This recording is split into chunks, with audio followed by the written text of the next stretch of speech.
Good morning, everyone. Everyone's bright and cheery today. It's good to see. All right.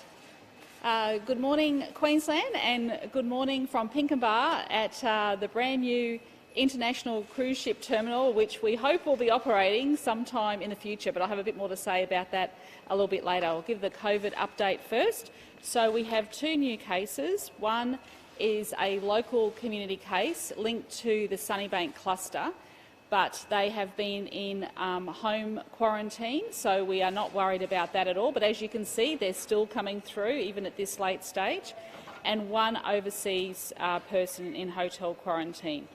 So we've done 13,899 tests in the past 24 hours. So once again, thank you, Queensland, for coming out and getting tested. 24,229 vaccines were done by Queensland Health yesterday. So we now have 61.53% of Queenslanders, eligible Queenslanders, have had their first dose, and 42.78% are now fully vaccinated, which is excellent.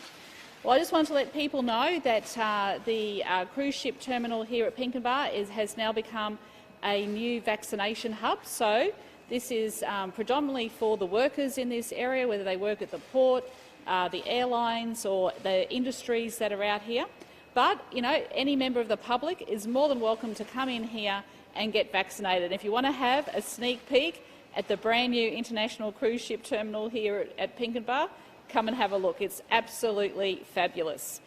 So then, of course, we mentioned yesterday we've got walk-ins at Caboolture, Doomben, Kippa and Boondall. And then for the preliminary finals at Suncorp this weekend, and then, of course, the finals the following weekend, we'll be having pop-up vaccination centres as well. So our message to Queensland is please come and get vaccinated. And people are very proud to be getting vaccinated. They're coming up to me telling me that they've had their vaccines. So Queensland, we've got to get that rate up. So very good at the moment, but we've got to keep getting it up higher. And of course, with more vaccine coming on board, we've got Moderna that started yesterday. It's wonderful to see some of the young children getting their first vaccines at Moderna at the pharmacies. So of course, this is going to progressively roll out more and more as the days continue. Just in relation to the cruise ship terminal here, can I say that it'd be wonderful to see sometime in the future that we actually get our cruise industry back up and running. What I'd like to see, and we're going to work on this, is to have a plan where we could perhaps start seeing some Queensland-based small cruises, and I think that would be wonderful for Queenslanders to experience that additional tourism product. So we'll be working with the industry to see how we can progress that. We'll be talking about that. I'll put that to National Cabinet as well. But I honestly think that that's a great option for Queenslanders who are fully vaccinated to actually trial some smaller cruises up and down the Queensland coast. So, you know, we're a few months off that, of course, but, you know, we need to start the planning. And I know how much Queenslanders love their cruises because I was just in Hervey Bay and Bundaberg, and they were talking to me how they miss that. But if we could have some smaller cruises up and down the coast, it's something that our government is prepared to work with the industry to make sure that they have COVID-safe plans. Finally, just wanted to say a big thank you to the NRL that are offering some tickets across the board as a big thank you to Queenslanders. They are being offered to people who work in defence, they're being offered to our healthcare workers, they've been offered to the footy clubs, and they're also saying a big thank you to people who are coming out and getting vaccinated. So please, big thank you to the NRL, but of course the preliminary finals are coming up this weekend. Get vaccinated, and if you're going to the footy and you haven't been vaccinated, there's going to be a pop-up clinic there for you. So I'll hand over to Dr Young.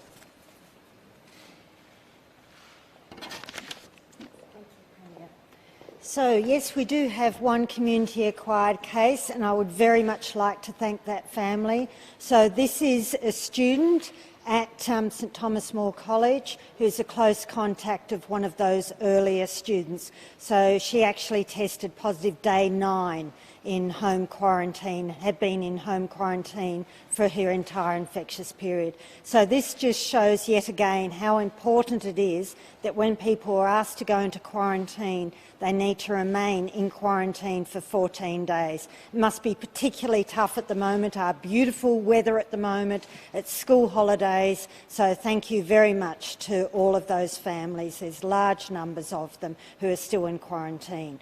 That's excellent of them to do that, thank you.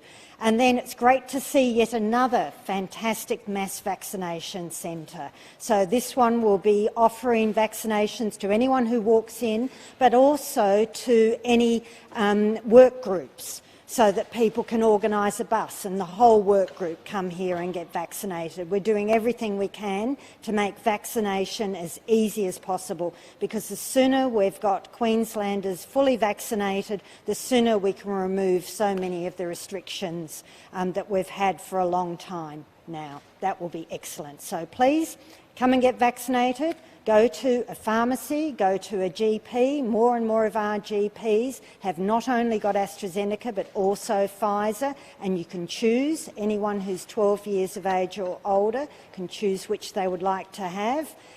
We've got lots and lots of sites across the state where you can get vaccinated, and now's the time to do it. Don't wait until we've got an outbreak. It's too late then. You won't be fully protected, because you need those 2 doses of vaccine and then an extra 2 weeks after that. So you really and truly need to get vaccinated before an outbreak, which is a bit hard, but we're really good at that in Queensland. We always prepare for our cyclone season. We do it ahead of time. We don't wait for the cyclone. Here again, we need to get vaccinated ahead of time, so then there won't be an issue when the virus does start spreading in our community. It will then be an issue for those people who aren't vaccinated. But if you're vaccinated, you'll be pretty good. Thank you. It's wonderful to have another mass vaccination centre open. We have over 80 sites across the state, both small and large, that people can come forward and get vaccinated by Queensland Health and our other partners. But of course there's also GPs and community pharmacies, and I'm thrilled that a few pharmacies have already reached out to me and said, can I give them a shout out, because they've already got Moderna on site ready to offer to the public. So if you are looking for options, go to your local community pharmacy, get vaccinated there, make a booking with your GP, or go to one of our community vaccination hubs. As the Premier said, we're doing more and more walk-ins, so Caboolture and Kipling, Boondall and Doomben, as well as Pinkenba here, also Logan Entertainment Centre and Mount Warren. You can do walk-ins as well as bookings. Now, you can still book, and I will say this, because we're getting more supply now, if you already have a booking at one of our vaccination hubs, but that appointment is not until late October or November,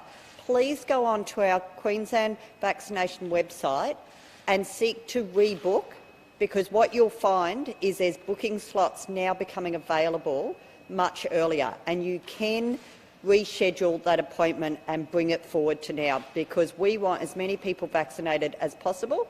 As Dr Young said, we do a great job in Queensland in preparing for natural disasters. We know what to do, we know what to have ready before it hits. Let's not wait till we've got a major outbreak. Let's get vaccinated now so we can continue to enjoy our lifestyle, open up our economy even more, get the cruise ships happening again up and down the Queensland coast, so we can all enjoy that great time together. But let's remember why it's important to get vaccinated. Not just about our great lifestyle, but let's remember the risk on our doorstep. Across New South Wales, ACT, Victoria and New Zealand, that all started from one case on the 16th of June, there is now 56,635 people who have been infected. Over 56,000 people from one case on the 16th of June. All of those states and territories and New Zealand are now impacted, and sadly 276 deaths just from the current cluster. So we want to make sure that we do everything possible to get ahead of this virus by getting vaccinated now and keeping us all safe. So please come out, Get vaccinated at one of our hubs, GPs or community pharmacies. Don't wait. There's lots of options now for vaccines, and we want to make sure we're getting it out the door as quickly as possible.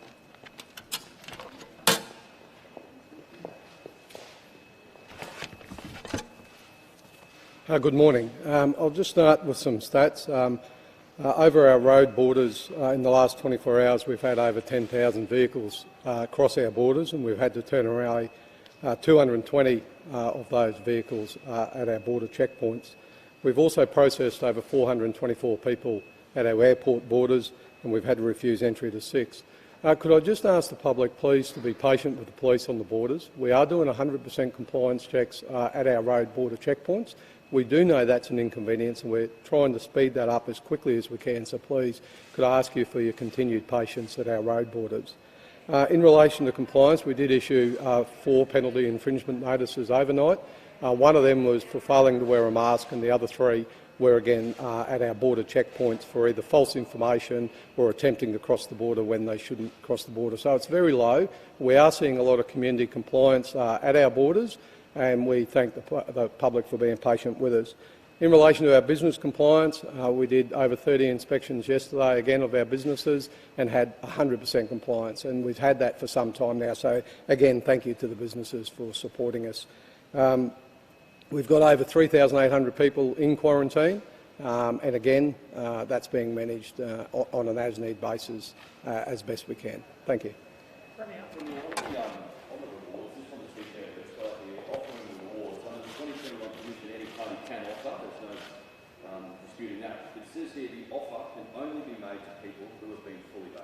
Well, if the TGA is an issue, they can raise it with the NRL, but this is the NRL just saying thank you to Queenslanders. And like I said, you know, the thank you is going to defence personnel, people who are working in our hospitals, and they've been running a campaign to get people vaccinated. I think we all want to see everyone vaccinated, don't we? I mean, that's the purpose of having these vaccination centres.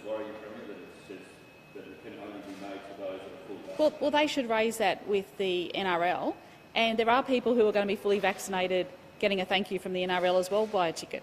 So under this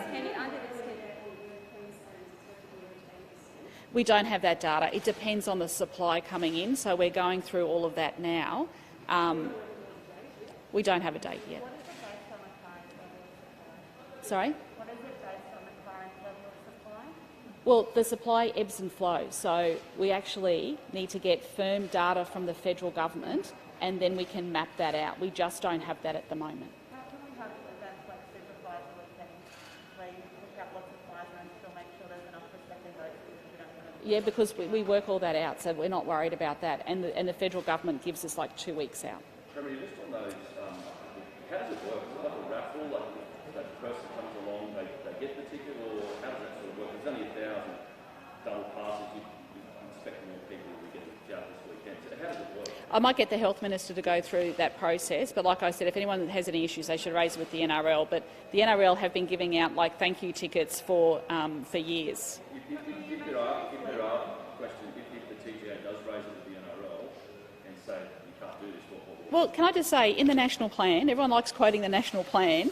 In the national plan here, it actually says very clearly encouraging uptake through incentives and other measures. That's in the national plan.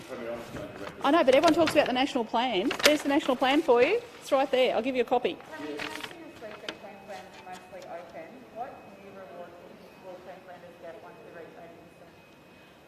Well, if you look at the national plan, the 80% actually takes you backwards. So I don't want that for Queensland. So we're going to see probably difference between Western Australia and Queensland because at the moment we have freedoms. I'm asking Queenslanders to get vaccinated to protect our freedoms. That's what we want. So there's nothing new freedoms expected from Sorry? Nothing new expected once we hit 80%. The national plan hasn't been finalised. They're still doing work, Lydia. So we've got another meeting next week so everyone can just hold off and calm down till next Friday when we have the national papers. Hopefully we'll get the papers ahead of National Cabinet so we can read through them and analyse them. They're less than what we have, Lydia. Go and have a look. I said very clearly the other day, in Victoria, if you have 80% vaccinated, including 12 to 15-year-olds, you can have 30 people around to your house for Christmas dinner, right? At the moment, everyone in Queensland can have 100 people. So under that situation where we have different levels of restrictions... Correct. The different states will have different... In New South Wales and Victoria, they are getting vaccinated to get some of their freedoms back. Now, I've been talking about this for 3 days. I've been in regional Queensland. We are saying get vaccinated to protect our freedoms. And so under that situation where there's different levels of restrictions, do you see the border being able to reopen at 80% vaccination rate? We are working through a national plan. It has not been finalised. Let's have the meeting next Friday. Do you expect it to be finalised after that meeting on Friday? Some sort of road... I haven't got the papers, Lydia. Go and ask the federal government for the papers. The federal government's saying now that the international border could open by Christmas. Would you support something? Well, where are you going to go? Are you going to go to India? In Tokyo, you have to sit in perspex screens with masks on, and if you remove your mask, you can't talk while you're eating. Yes, in Europe some people are travelling. I think the federal government needs to identify very clearly what are the countries that Australians can travel to. Okay? And going through those airports, some of those airports are like ghost towns. We have to wear a P95 mask. I mean, Queenslanders would probably enjoy greater freedoms travelling around Queensland than if they hopped on a plane and went to Tokyo. I think the federal government needs to identify what are the countries that Australians can travel to. Well, National Cabinet would, I'm quite sure, well, that's a federal government decision. You have to ask those questions to the federal government. Would you be comfortable spending your Queenslanders travelling overseas by Christmas and returning to Well, where are they going? The federal government needs to actually explain where people are going to travel to. Like, it was great when we had that border bubble with New Zealand, but New Zealand's in a lockdown in parts of the country at the moment. So the federal government needs to explain to Australians and explain to Queenslanders where can they travel to. What countries do you think they should travel to? No, I'm not the federal government. Hayden, go and talk to the federal government about where they think people can travel to. Do you think Queenslanders will be able to travel to Melbourne and Sydney by Christmas time? Well, at the moment, in Melbourne, they'll be having 30 people over to Christmas dinner. They're not talking about travelling to Western Australia or Queensland or New South Wales. And in New South Wales, you have a massive Delta outbreak. So you have to go and ask the New South Wales government what is their plan for Christmas. Are they having 20 people over for Christmas dinner? Go and ask New South Wales and Victoria. The reason that we have this situation in Australia at the moment is because there is a massive Delta outbreak in New South Wales and Victoria. You can freely travel around Queensland, Western Australia, South Australia, Tasmania and Northern Territory at the moment. The reason we have tough border measures in place is because there is a massive outbreak at the moment in New South Wales and Victoria, and their hospitals are going to be overwhelmed. To protect Queenslanders from the Delta virus, I'm urging Queenslanders to go and get vaccinated. I look forward to the day when families can be reunited. I look forward to the day when we can freely travel across the world again. I mean, everyone's talking about that, okay? But it is not the way we used to travel. I've done it. I've worn the P95 masks. I've done the hotel quarantine. I've been out to. I've looked at how they've managed it. They were in a state of emergency in Tokyo. It is not the world we used to know. So the federal government needs to identify where Australians and Queenslanders can travel in the bubbles of the countries that they put together, and that is a federal government issue to deal with. New South Wales is getting towards that 80% modelling. Again, you want to discuss at National Cabinet next week. No, I don't want it. No, this is the federal government will be discussing it. That's what Queenslanders want to know. Where do we end up here? No, you don't understand it, I'm sorry. So you tell me what they can do at 80%. Where's their roadmap? Where's their roadmap? No, you need to talk to them about what is their roadmap at 80%. At the moment, Queenslanders have more freedoms than what Victoria will have at 80% and what New South Wales will have at 80%. But Queenslanders have families in these places. Yes, they do. Premier, on the cruise ship industry, though, yes. if you want to resume, say, smaller kind of cruises, what kind of vaccination? We'd be looking at that. We'll be talking with the industry next year. That's not going to happen this year, but I think next year there's an opportunity to explore some of those added tourism product fully vaccinated, because I think most of the country will be over 80% by then, and then the risk becomes lower. They're quite a big improvement from the whole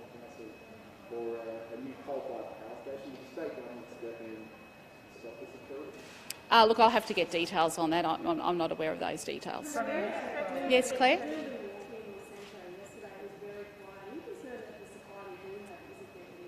No, I'm just encouraging, and it's school holidays. A lot of people are away. Like I said the other day, Harvey Bay was 100% booked out, so people are travelling across Queensland. I understand the Gold Coast is doing well as well, and the Sunshine Coast. But look, now is the time. We're on school holidays for families to think about going and getting vaccinated, especially those that are not vaccinated. Opening the border at the current level of vaccination would be dangerous if it was pretty well accepted. At what point will it be safe to reopen the border? What level of vaccination will it be safe? Everyone is working towards the national plan, and we are getting further Doherty modelling. The Doherty modelling has not been released publicly. We are getting further Doherty modelling at the next cabinet meeting, and National Cabinet is committed to a national plan. But 80% will mean different things to different states. Sorry? They'd have to go through all the processes, right, state and federal. I'd have to get an update as to where that's at. Okay, so it has to go through all the normal processes that everyone else goes through. Sorry?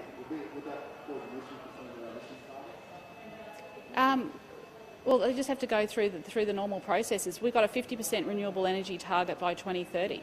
I'm about to go and turn a sod on a renewable energy training facility. Do you expect to give businesses in a large parts of regional Queensland more clarity on when the border will reopen after that national Well, cabinet? Lydia, let me say this to you. If we get a Delta outbreak here, we'll all be in lockdown and no businesses will be operating. Do you want that? Do you want that? Well, I don't understand this constant criticism of Queensland doing well. I will always stand up for this state. I am sick of being attacked for Queensland doing a great job, and Queenslanders doing a great job. Now, there are very serious issues here. The hospitals in New South Wales are going to be overwhelmed next month. I don't want that for Queensland. That is why we have tough border measures in place, and that is why I want people to get vaccinated to protect our freedoms. Now, at 80% vaccination rate, fully vaccinated, in New South Wales and Victoria are going to be less freedoms than what we enjoy currently right now. So I want everyone, when that national plan gets finalised and the Doherty research gets publicly released, I want all Australians, I want all Queenslanders to have a good, hard look at that, because we have got some very serious issues to talk about over the next few months, and that is the health of Queenslanders and their families, but also to making sure that our economy can continue to operate. Now, we are in a world pandemic here, the likes of which we have never seen before. So this is about making sure that Queenslanders are kept safe and that we follow a national plan that everyone is committed to and signed up to. And that means releasing Doherty updated modelling publicly across the board so all Australians know exactly what we're signing up to. Where do you think this constant criticism is coming from that you're frustrated? Sorry? This constant criticism. Well, I just don't think everyone's across all of the issues. But, there's a lot of it coming from Canberra, and I'm just frankly sick of it. I'm sick of Queenslanders being attacked for doing the right thing, for getting vaccinated, and the fact that we have all of Queenslanders have done everything Dr Young has asked them to do to keep this state safe. Okay? Now, at the moment, in New South Wales and Victoria, they are going through a horrendous time. It is very tough down there, where families can't see each other, kids aren't going to school, and people aren't working, and that's taking a toll on a lot of people's mental health. I don't want that for Queensland, and I think everyone needs to take a really deep breath here, because what we are trying to do is protect this state and to keep Queenslanders healthy and out of hospitals. Okay, thank you. Thank you.